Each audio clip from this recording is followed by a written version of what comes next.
Доказано е, че приобщаването при вземане на решение води до по-добри и справедливи резултати в областта на климата. Ние споделяме една планета и трябва да я защитаваме като един. Отнасяйте се към всички справедливо и така ще осигурите полза от бъдеще за всички бъде. Няма нищо лошо в този свят, което да не може да бъде поправено от доброто в него. Ако имахте един път, по който да тръгнете, какъв би бил той? Ние поемаме по пътя на отговорността и етичните действия. Страни, замръздали царства, непристъпни джунгли, дори в дълбините на океана.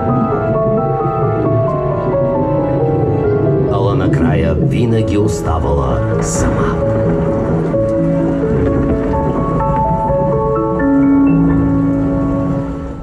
И както често става в приказките, точно в този момент най-възпитания и умен принц си изтеглил приложението за координати на омагьосани принцеси и решил да освободи тъкмо Лея. Не, че имало кой знае какви оферти. След 3000... До 2050 година в океана ще има повече тонове пластмаса, отколкото риба.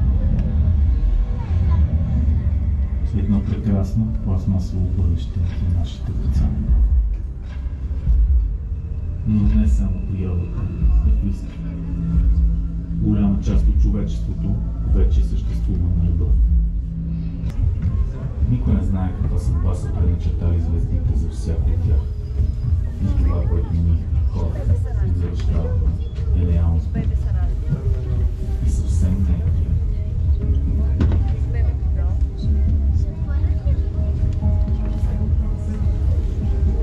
Нека разгледаме научните факти, които в момента ще формят бъдещето на човечеството.